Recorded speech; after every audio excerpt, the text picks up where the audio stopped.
guys, welcome to the Tech Room podcast. We know it's been a minute, but we're here today with a very, very exciting guest and also an exciting topic for you. I'm your host, Ida, and I'll let our guest introduce himself. Okay, I'm Felix Macharia, CEO and co-founder at Kotani Pay. Yeah, Kotani Pay. What does Kotani Pay do?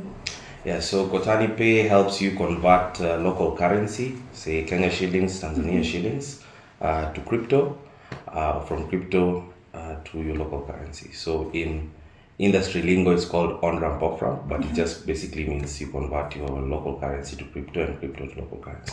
Oh, nice. So currently, is Kotani based in Kenya, or how many countries are you guys in? Yeah. At the moment? So we started in Kenya. That was our initial market. That was our initial focus because a lot of us in Kenya, tech forward, we already are using M-Pesa, all of us, etc. But then after a while we set up our headquarters in SA because there was good regulation. It was more progressive. And we are live now in about 7 African countries.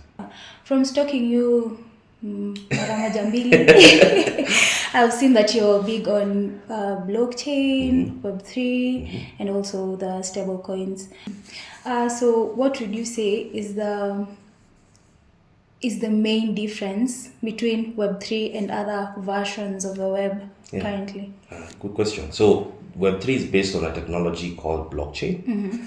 And this technology was first launched by a guy called Satoshi Nakamoto, the founder of Bitcoin.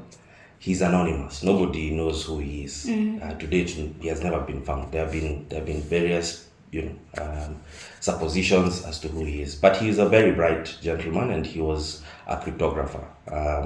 And he came up with a unique technology where you don't actually need a middleman to exchange value, right? So Bitcoin was established in such a way that there's no single company that's in charge of the network.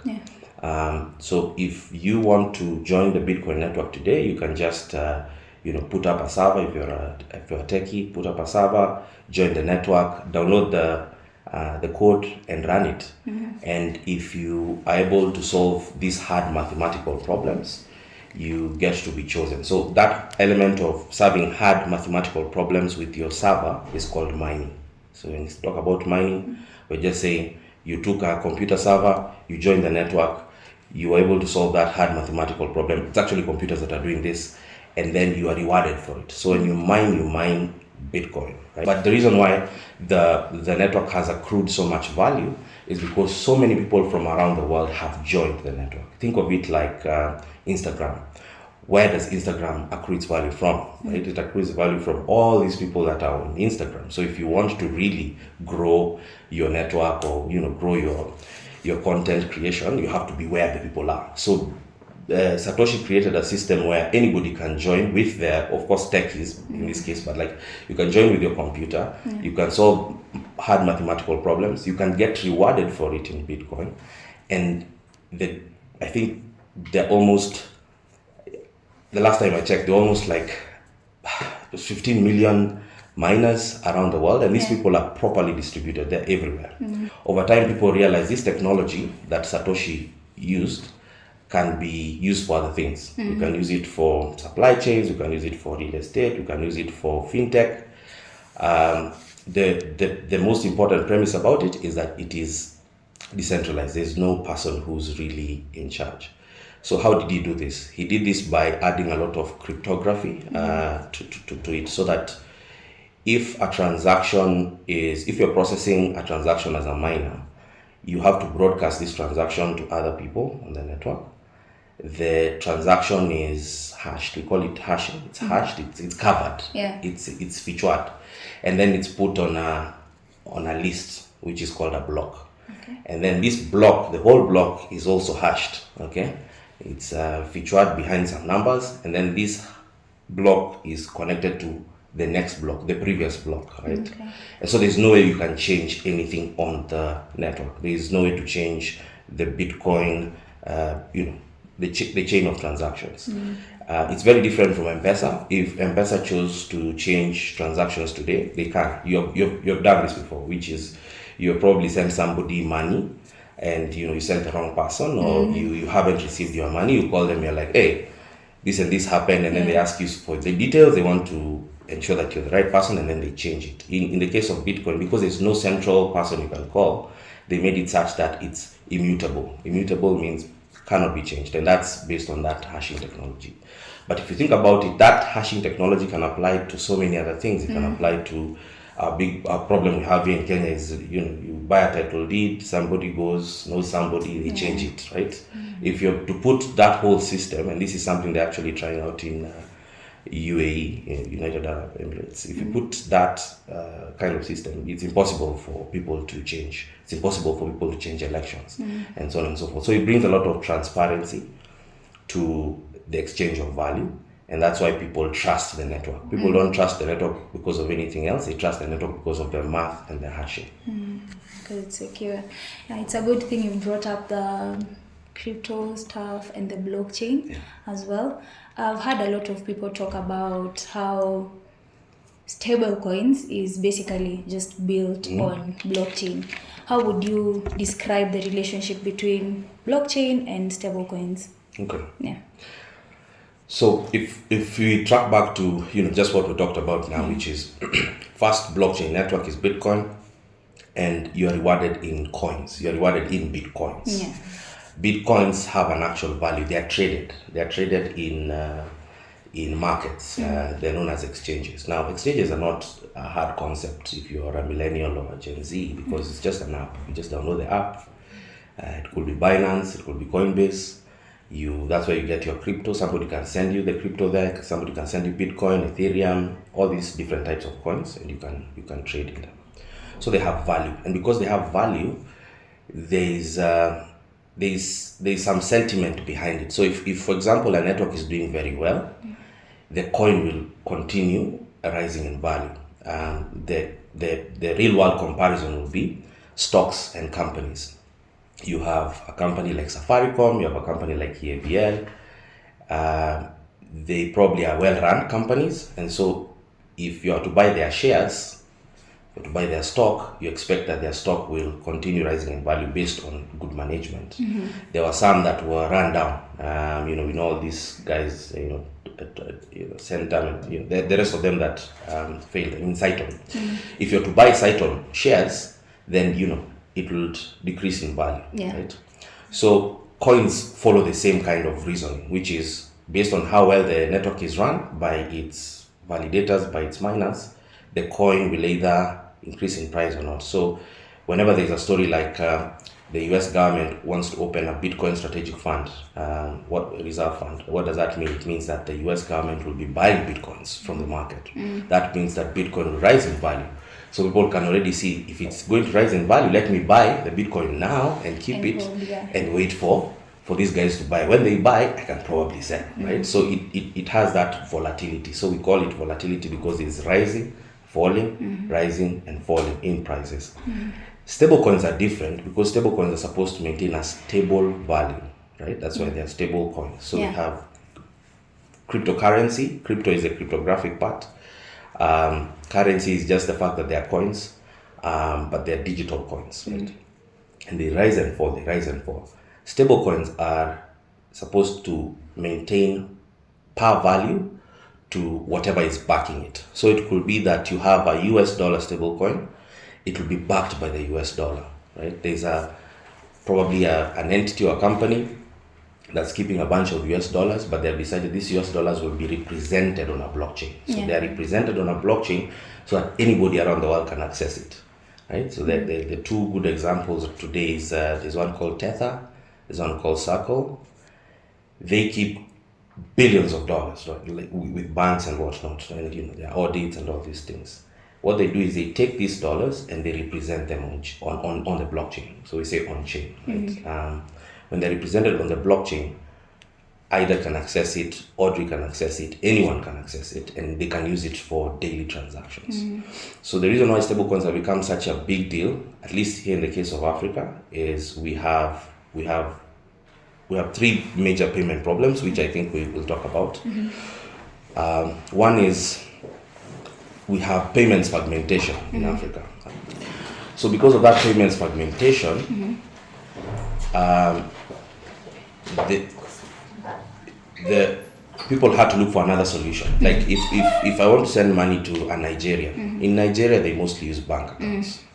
It's going to take some time for him to get that money, and he might need the money today because we live in a very fast world, very fast economy. And so people started thinking, and can we use these stable coins because they don't go up and down, they just maintain the value of the underlying currency. Can I use it to send money to somebody else in Nigeria? And when people started using stable coins to send each other, they realized, oh my god, it's 10 seconds, it costs 1 to 2 shillings, and the guy gets it instantly. So what does the guy have to do? He just has to convert it to his local currency when he gets it, which is much easier for them. So payments fragmentation is the first reason why we are seeing here in Africa there's been a massive increase in adoption of stable coins. In other words, people are using Tether, Circle to send money cross-border to each other, Uganda, Nigeria, Kenya. I think in 2024 it was something like $117 billion was sent to each other. Globally, stable coins have surpassed Visa and MasterCard in terms of as a payments network. Okay, so it's like before M-Pesa and after M-Pesa, right? It's that kind of thing. The second thing is currency volatility. So in Africa, we have currencies that lose value all the time. I think you have felt this. I don't know if you back then when I used to be a child, we used to buy bread for, I think it was 15 bob. It was 15 bob. Good times. Yeah, it was 15 bob, but now it's like, it's getting to 65, it's going to be 100 soon. That is inflation. That is our currency losing value. 100k could do a lot for you back in 2004. 100k now can't do much. So because of that element of inflation and losing value, people want to hold something that doesn't lose as much value. And so if you're to compare, even all currencies lose value over time. Even the US dollar has lost value over time. But if I was to hold my holdings in US dollar stablecoin, me and another Kenyan 3-4 years down the line are very different. They have probably lost something like, because our inflation is 7 they report 7 to 10. So if every year you're losing 7 to 10 of whatever it is that you're holding, it's significant over a period of 4 to 5 years, right? So people also use stable coins as a form of savings, as a form of and this matters a lot for businesses, especially because businesses, unauza soda 15 shillings, I must say whatever, actually it's not 15 shillings anymore. It's what's soda nowadays? Half liter is 60 bob. 60 bob. Okay. 60 bob. So you sell that thing for 60 bob, but you're making like 5 to 10 shillings, right?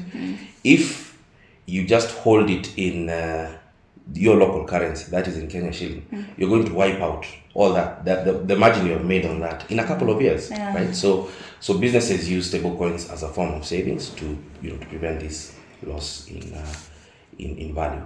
The final one is we import a lot as a nation. We somehow we haven't cracked this thing manufacturing, and somewhat we have also not cracked the agriculture thing. We're actually going back in terms of agriculture, right? So the biggest complaint you hear with Kenyans is Saidia Namanga, there are a lot of trucks coming in, but hakuna kitu inatoka Kenya ikienda Tanzania. So we get our onions, our potatoes, our everything from Tanzania. We import a lot from China, we import a lot from Japan. So we are a net importer. Most of the things we bring into the country are imported. For you to import, you need US dollars. Because these other guys, apart from maybe Tanzania that will accept Kenya shillings because it's in East African community, these other guys who are not part of East African community don't know what Kenya shilling is. Right? If you travel outside the country with your Kenya shilling, you realize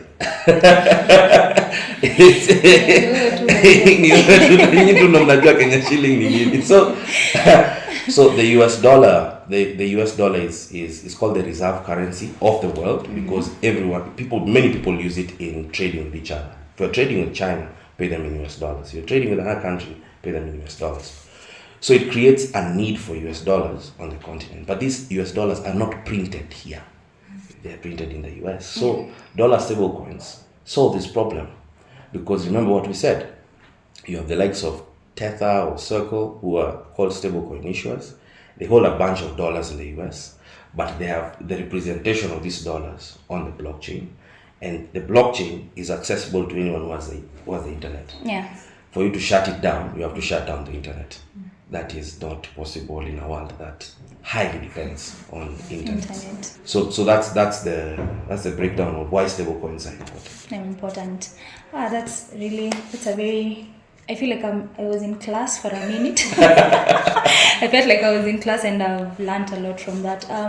What do you feel like the regulations that are currently not only in Kenya, in Africa, are hindering the growth of stablecoins in Kenya and Africa at large? Yeah. They have been for a long time. So of course I think even our regulators here, whether you're working at the CBK or you're working at the CMA, you look at what is happening, globally, and then you position yourself based on what's happening globally. So this technology, when it took off, the very, very early people who started using crypto started using it for illegal purposes, because it was mostly anonymous. You wouldn't know who is sending what, right? It's you're sending to a particular wallet address. You don't know who's behind that wallet address.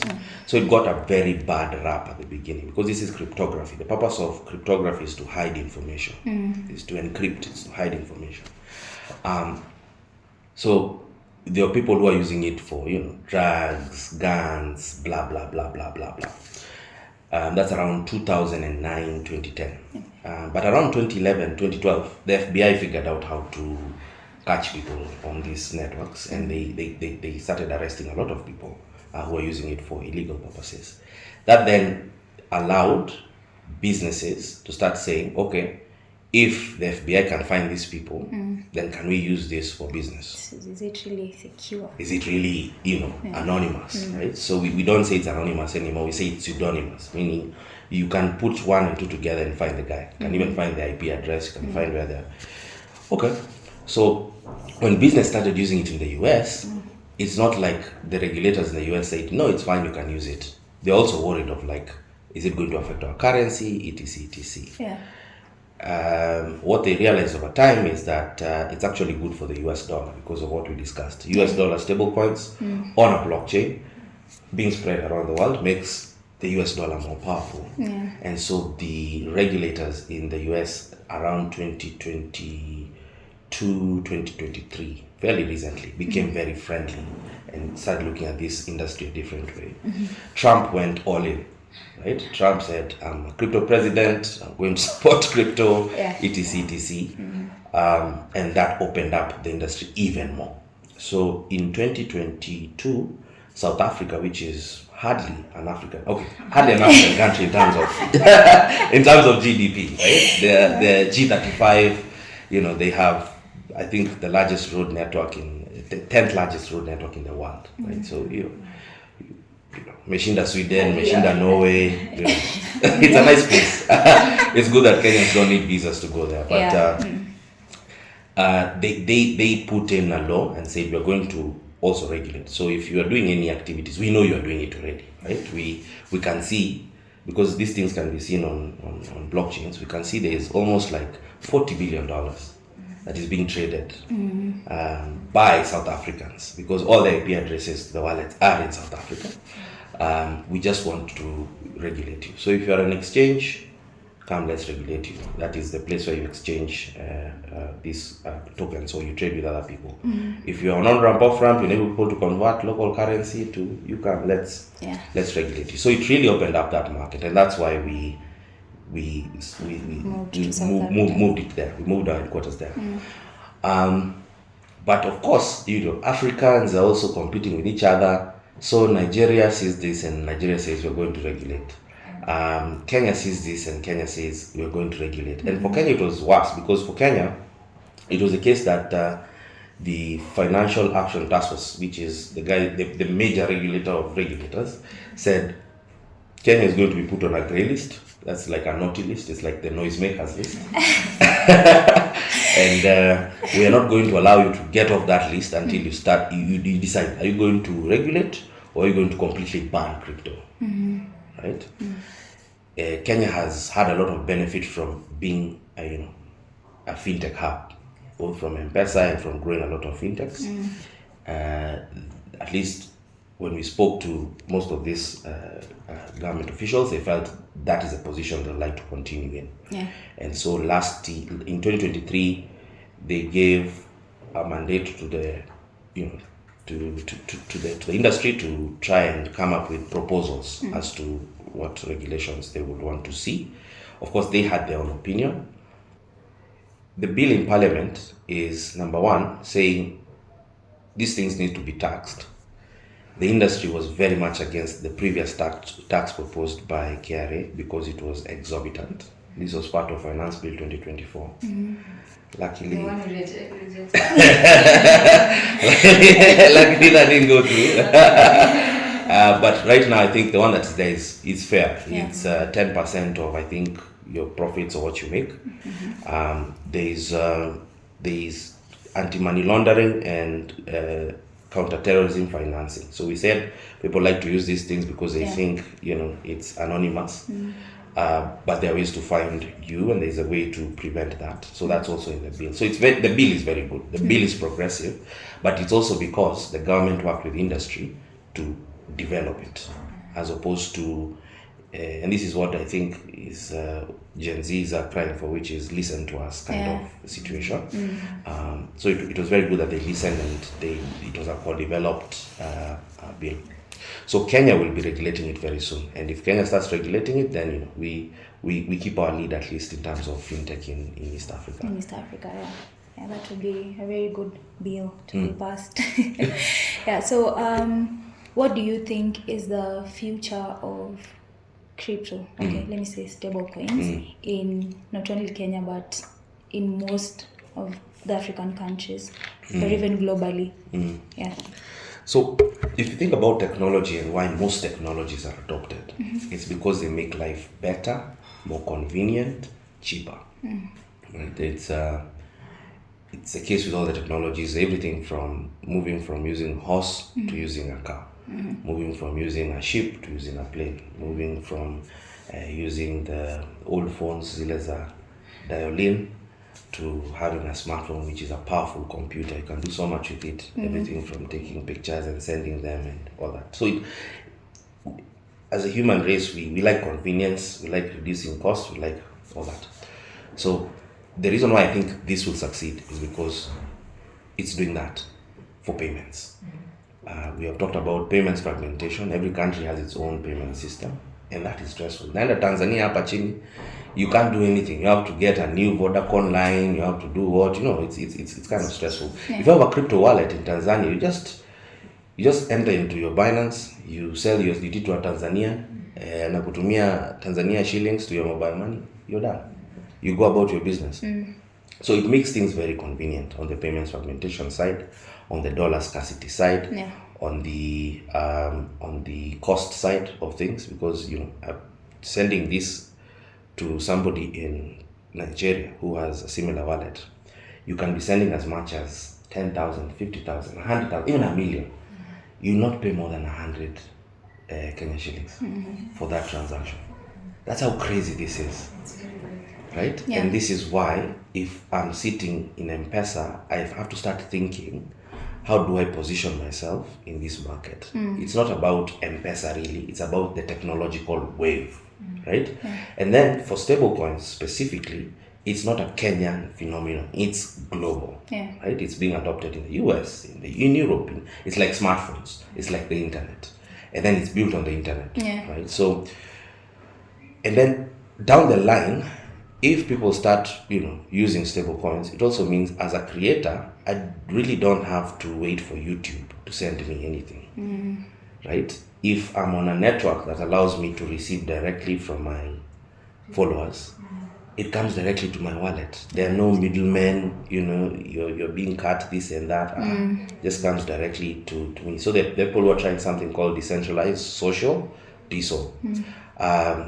If you are in finance, there's something called decentralized finance, DeFi, and so on and so forth. So if you enter into like crypto community circles, and what I mean by that is, just go and attend a meetup, they tell you about a certain coin, blah, blah, blah. You will notice that a lot of it is moving towards read, write, and own, because we have realized there is an income inequality problem in the world that is created by these platforms. Say you are Elon Musk, you have 450 billion.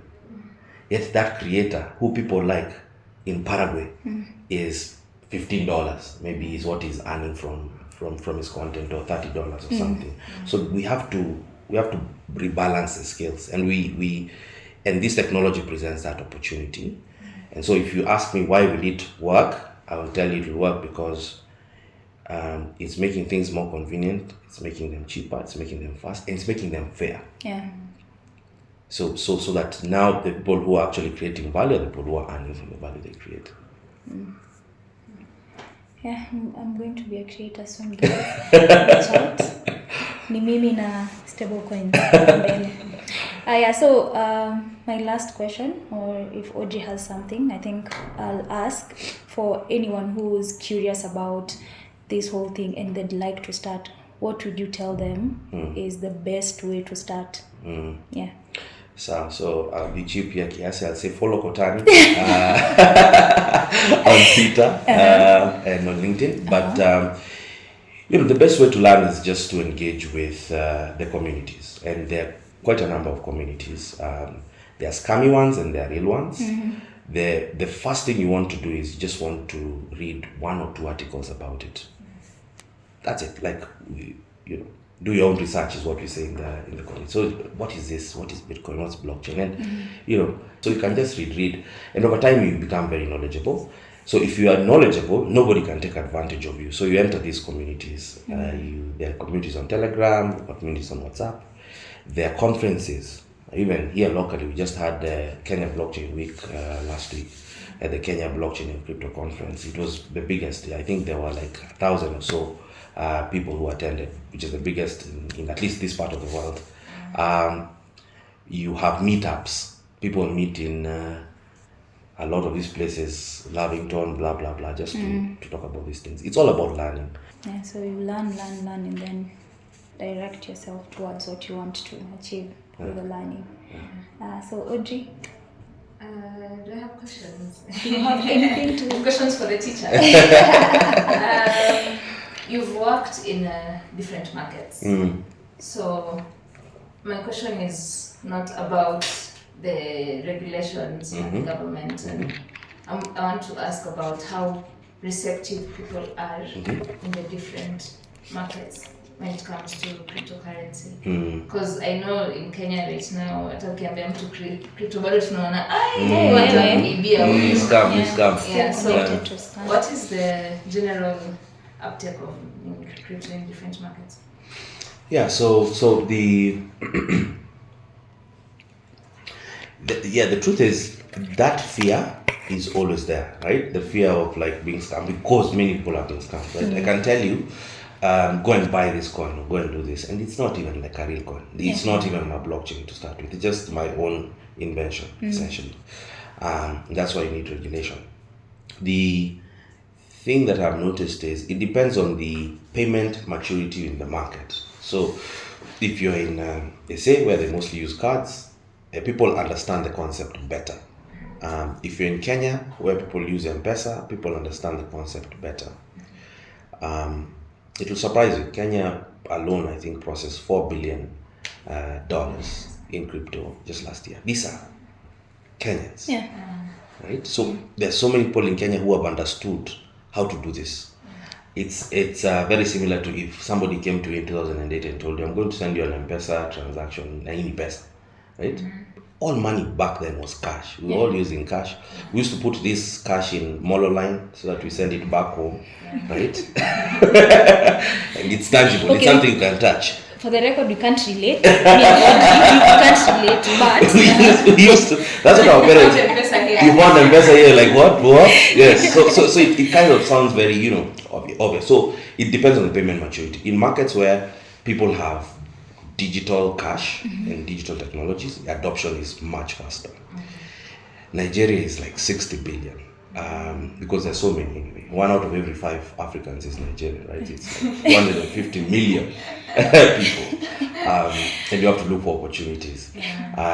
South Africa follows with like 40 billion. Kenya follows with like 4 to 5 billion. Then you have Ghana and the rest of them. So it's still very early in Africa.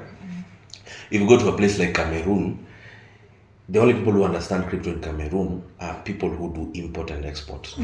Because they face this problem that I was talking about. So there's actually a street in Cameroon. On the other side of the street are the banks. On this side is the crypto guys.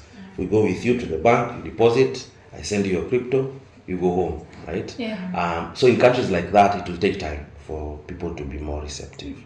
Globally, it's very well adopted. Japan, even I think the regulations were passed back in 6 or 7 years ago. Singapore, the same. Dubai, people like going to Dubai, the same. So it's just a matter of time. It's like smartphones and apps and things like that. Yeah. So we're moving to another part. The podcast. Where we do quizzes, games. Can you sing? I was hoping you'd say yes. Can you dance? I can try dance, yeah. I can't dance. I don't know about dancing. No, we are not dancing. So we're going to do Would You Rather?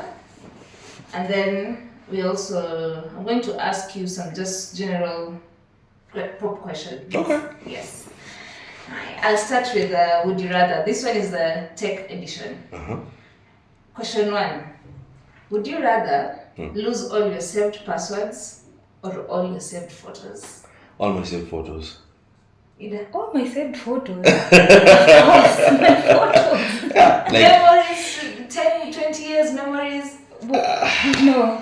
Passwords will renew my life more. Will wreck my life more. You can forget password and guess. Yo, it's some passwords you can't change, some passwords you can't, and then Instagram, TikTok, it's like if you can't enter into that account again, you have to start over. I think I'll change my answer. I'd rather lose my passwords. Because you can reset them. Yeah, I can reset my passwords. But also memories. You can't reset memories. Maybe there are memories you also want to forget. Yeah, there are people who don't even matter. But anyway, I'd rather lose my passwords. Okay. Should we unpack? No, we're not in therapy. So the next question, would you rather type with one hand forever or never be able to copy and paste? Hey, I'd rather type with one hand forever. Yeah. Copy and paste, really serious. Especially now with ChatGPT. Yes. Yeah. Okay, so there we agree. Okay. Hi. My next question. Would you rather, moving to ChatGPT and AI, would you rather never use any AI tools or never be able to use social media again? I'll skip on the AI tools. I'd rather use the social media. I'd rather use social media is everything. Like it's your source of knowledge, it's your source of connection, it's work. Yeah, I agree with him. Really? Yeah. AI is useful, but I don't think it's that. It doesn't reach a stage where I'm saying, I can't survive without AI. Okay. Would you rather use a cracked screen phone forever? Or a phone that dies at 20%? A cracked screen. Hey, I've had a phone that dies at 20%, and I don't want to ever live like that ever again in my life. So you'd rather go the... Let's have the cracked screen through and through. Just have the cracked screen. 20%. You'll always how be annoying that a thing. screen is when you're scrolling and then I don't know. Anyway, I wouldn't know the 20% from that. Calculate. Yeah. So moving back to, I'm going to ask very, very, very easy questions. Everyone is getting 5 questions. Okay. And then we see who's the smartest here. We know who's the smartest, we just want to prove it. Guys, this is what I go through every day. Petition. We just want to see. But it's very simple questions. I'll start with a very simple one. Felix. It's a Kenyan question. Which Kenyan athlete is famous for breaking the 2-hour marathon barrier? I'll say Bethwell Kiplagat. I don't know. Bethwell Kiplagat, I guess. I'll give you a chance to try that. Try again. The 2-hour. They already said you're the smartest, jamani. Yeah, but I don't know everything. I know crypto. Yeah. So, you? Eliud Kipchoge? Yeah, it's Eliud Oh, Kipchoge. nice. The 159. Yes. But that was not your question. So Oh, you no, don't she. get the point. Not Ida. Nani nimekushika? Haki, na unajua. Ndio maana unaniuliza. Which town or county is known as the cradle of mankind? Nairobi. No. Nakuru. Try again. It's close to Nakuru. Let me give you hints. Northern Kenya. Oh, Takana. Yes. Okay. Oh, okay. Yes. Okay. Hati Nairobi. Okay. Cradle of mankind. Okay. Yes. So 0-0. Oh my God. Who am I dealing with?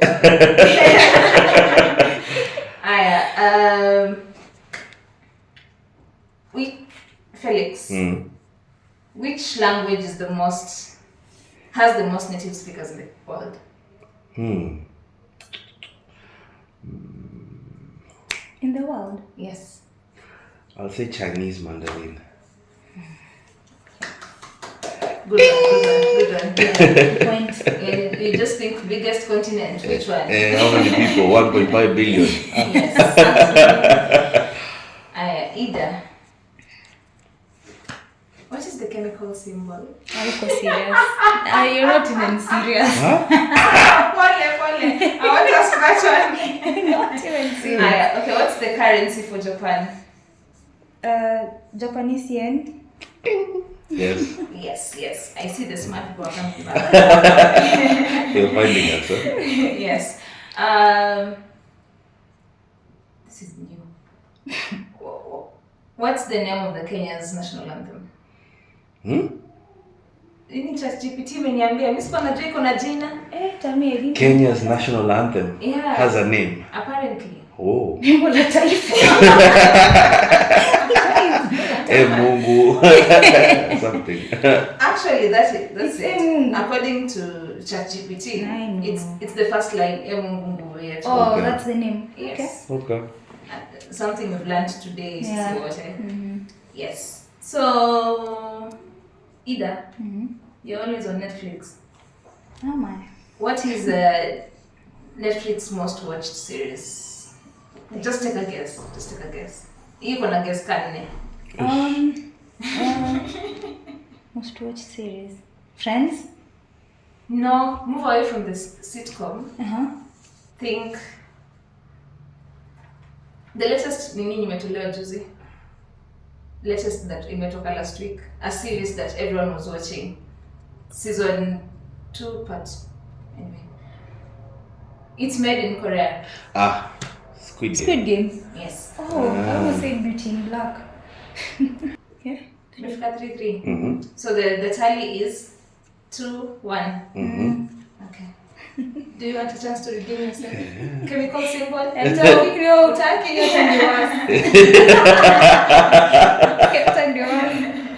So one last question. This one is just for Felix. Okay. It's a general question. Would you rather, like, it's a tech thing, would you rather go viral for a tech fail, like you invented something and it failed, or launch a genius idea that no one will ever find out? I'll rather be famous for failing. I'm famous anyway. and all these tech guys have failed once in their careers, once in their lives. Yeah, but you'd rather like think about the Kim Kardashian tape. Okay. You use the fame to create do something. Yeah. Good answer. Sawa. So tally 3-2. 3-1. 2-1. Sorry. Anyway, yeah. So that closes our game. Ida. We've come to the end of the segment today. We hope you enjoyed the video, and make sure you check out Kotani Pay and also follow us on our socials. And thank you. Bye bye. See you in the next one. Bye.